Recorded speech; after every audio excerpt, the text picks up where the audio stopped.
Hey, what's up you guys? It's Dorothy and welcome back to my channel. In today's video, we're going to go into chapter 34 of One of Us is Back by Karen and McManus. So let's get right into this video. This video may contain sensitive topics of foul language. If you do not wish to continue, I suggest you click off the video now. You have been warned. Addie, Tuesday, July 21st. Sorry about the pit stop, Gavin says, pocketing his wallet as he opens the car door. Didn't realize I was running on fumes. No problem, I say absently, my arm stretching beside me as I feel around on the floor for my phone. I dropped it right when I was trying to check in with Browen, and now it's taunting me with constant buzzing. I didn't realize this place even existed. Where are we? Gavin starts the engine. Cheapest gas in Bayview. Well, the Bayview Eastland line. We're just a few blocks away from the old Guppy's Candy Factory. Remember those? The gummy fish, I ask, still feeling around on the floor for my phone. The sweetest treat you'll ever meet, Gavin sings, an off-key voice. Those were terrible commercials. No wonder why they went out of business. He makes a sharp turn out of the gas station and adds, is that your phone buzzing? Yeah, I dropped it into no man's land, I say, turning in my seat to check on the floor beside us. It's been ringing up a storm ever since. Want me to pull over? I right myself and dust off my palms. No, it's fine. I'll get it once we're there. You sure? Well, I hesitate. If someone's messaging me about Phoebe, the time might be of the essence. Yeah, okay, thanks. Gavin gazes around us. This is kind of a quiet road, but it's narrow too. Let me find some place where we won't be in anyone's way in case they... he grins as we pass a chain link fence, the Guppy's parking lot at our service. I'm surprised they haven't done anything with this building, I say, as it looms into sight. It'll probably get turned into condos eventually, Gavin says, pulling into the deserted parking lot. Minutes later, I'm hovering beside the open passenger door as Gavin, grunting, pushes the seat back as far as it can go and sweeps his hand beneath it. You weren't kidding about no man's land, he says. I can hear it, but I can't tell you where it is. Let me grab a flashlight out of the trunk and try from the back seat. Sorry about this, I say as he pops the trunk. I'm the one who's sorry. Didn't realize my car was a Bermuda Triangle, Gavin says. Flashlight in hand, he opens the rear door and slides into the back seat. An engine roars beside us. I turn mildly curious about who else decided to hang out in the deserted Guppy's parking lot and blink in surprise at the sight of a familiar motorcycle charging our way. Nate stops a few feet from me, whips off his helmet, and holds it out. Here, he calls over a still roaring engine. I don't have an extra, so you need to put this on. I blink confused. What are you? How did you know where we were? Snapchat location, Nate says. His eyes rove over to Gavin's car before he pushes down his bike kickstand and dismounts with the engine still running, crossing the space between us to shove the helmet into my hands. We need to leave, Addie, now, no questions, okay? I gape at him. I've never seen Nate so deadly serious. Okay, I say, twisting to look over my shoulder, but I need my phone. Gavin's looking for it. It's stuck somewhere under... Get it later, Nate says, just as Gavin emerges from the car triumphantly holding up my phone. Found it, he calls. Then his eyebrows lift in surprise. Nate, what are you doing here? Thought you were working late. Nate's eyes flick between Gavin and me. Family emergency, he says. Oh God, really? My heart plummets, and just when things were going so well for him too. Okay, let me grab my phone and I'll go. Wow, sorry to hear that, Gavin says, as I head his way. You've got messages coming in like crazy, Addie. Hear you. He breaks off as I reach him, eyes fixed on my screen. What? I ask. I hold out my hand, but Gavin doesn't give me the phone.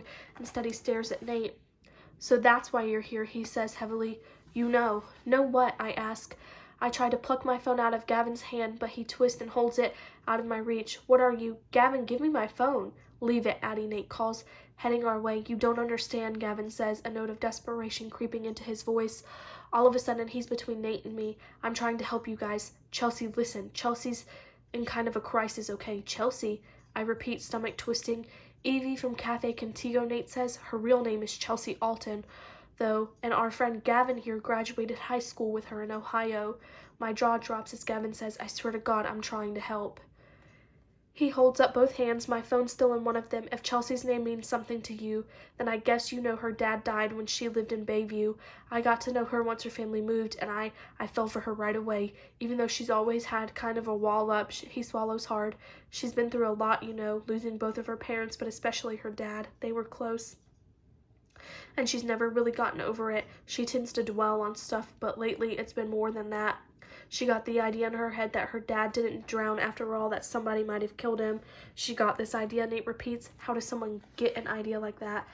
I don't know, Gavin says miserably. She wouldn't tell me, but she insisted on moving back to Bayview, so of course I tagged along too. Had to take a break from school, but that's what you do when you're head over heels for someone, right?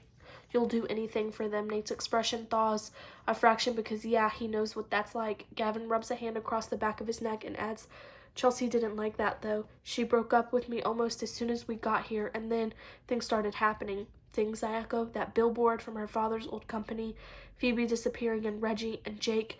Gavin's jaw tenses. I don't know what's going on, but it doesn't feel like a coincidence, you know?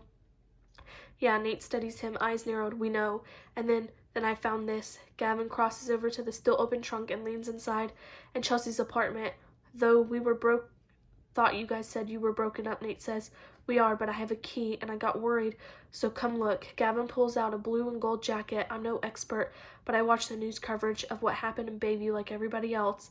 And this damn football jacket got imprinted on my brain. I think it might belong to Jake. Let me see. Nate says, crossing over to the trunk. Gavin tosses him the jacket. Nate holds it up, frowning. This isn't. He starts, but before he can get another word, Gavin's a blur of motion, lunging for Nate so quickly that I don't understand what's happening until there's a sickening crunching sound and Nate collapses on the ground with Gavin standing over him, a crowbar dangling from one hand. A scream erupts from my throat and then gets immediately cut off because Gavin's on me now, pinning my arms with one hand as the other covers my mouth. I didn't want to do that.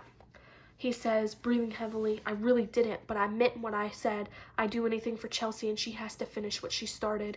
Tears fill my eyes as I watch a dark red stain appear beneath Nate's head. She's doing you a favor, Addie.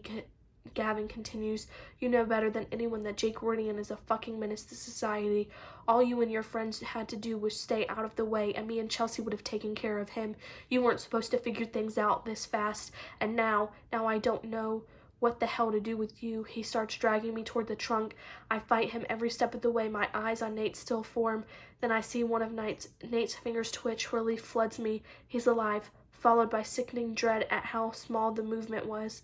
And then I go limp. Nate needs help fast, and I can't help him unless I stare up at Gavin, making my eyes as be searching as I can. I want to help you, I say, my voice muffled against his hand. He pauses and lifts his palm a fraction from my mouth. What did you say? I want to help you, I say, with whatever you're going to do to Jake. Gavin snorts. You want to help me after what I did to Nate? I don't think so. Nate isn't my friend. He let Jake walk all over me. The lies drip off my tongue like poison. Nobody in their right mind would believe them, but Gavin clearly isn't in his right mind, and I can't think of a better plan. All of them do. We're supposed to be the murder club, but nobody has the guts to commit an actual murder, even when somebody deserves it as much as Jake. So if that's what you're going to do, I'm in. Gavin stares at me. You really think I'd buy that? He asks. My heart sinks, but then his eyes start to gleam. Might not be a bad idea to have you around, though. We need a way out of this, or at least a distraction until we can disappear, and you might be it. You've got a pretty big grudge against him, too. He gives me another shove until I'm facing the still open trunk and says, go ahead, get in. When I don't move, he barks out a short laugh. You didn't think I was going to let you ride shotgun, did you? Oh, God. He's still holding my phone, and I have another one. Nate's last burner phone is still nestled in my pocket. Okay, I say, climbing into the trunk before Gavin